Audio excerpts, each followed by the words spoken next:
Friends, நான் இன்னைக்கு ஒன்று காட்ட போகிறேன் உங்களுக்கு. என்ன தெரியுமா? இது உடம்புக்கு ரொம்ப நல்லது. வாரத்துக்கு ஒரு முறை இட்லி சாப்பிட்டிங்கன்னா உங்கள் உடம்புல இருக்க சூடெல்லாம் குறைஞ்சி உடம்பு குளிர்ச்சியாயிடும். இது இப்போல்லாம் அதிகமாக யாரும் செய்கிறதில்ல. அந்த காலத்தில் அம்மா மாருங்க, பாட்டி மாருங்க இவங்கெல்லாம் செஞ்சு கொடுத்தாங்க, சாப்பிட்டோம். இந்த காலத்தில் அதிகமாக இது யாரும் செய்கிறதில்ல.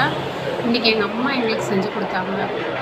ரொம்ப ஹீட்டாக இருக்குது, சூடாக இருக்குது அப்படின்னு சொல்லி. ஏன்னா நீங்களே பாருங்கள்.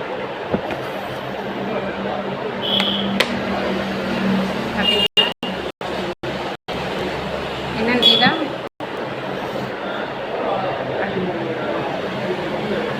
வெந்தயக்களி. இந்த வெந்தயக்களியை வாரத்துக்கு ஒரு முறை இந்த வெயிலில் வாரத்துக்கு ஒரு தடவை செஞ்சு சாப்பிட்டீங்கன்னா உடம்புக்கு ரொம்ப நல்லது. இன்றைக்கி எனக்கு செஞ்சு கொடுத்தாங்க. கொஞ்சம் லைட்டாக கசப்பாக தான் இருக்கும். அப்படியே சாப்பிட்றவங்களும் இருக்காங்க. கசப்பு இருக்குது அப்படியே சாப்பிட முடியாதவங்க இல்லை நல்லெண்ணெய் ஊற்றி வெல்லம் போட்டு, இல்லாட்டி அது எது சொல்லுவாங்க, பனங்கற்கண்டா எது சொல்லுவாங்க, அந்த இது கூட போட்டு சாப்பிடலாம். ஆனால் அப்படியே சாப்பிட்றது உடம்புக்கு நல்லது. அந்த கசப்பு பிடிக்காதவங்க இந்த மாதிரி வெல்லம் போட்டு சாப்பிட்லாம். வாரத்துக்கு ஒரு தடவை சாப்பிட்டிங்கன்னா அந்த வெயில் காலத்துக்கு உடம்புக்கு ரொம்ப நல்லது.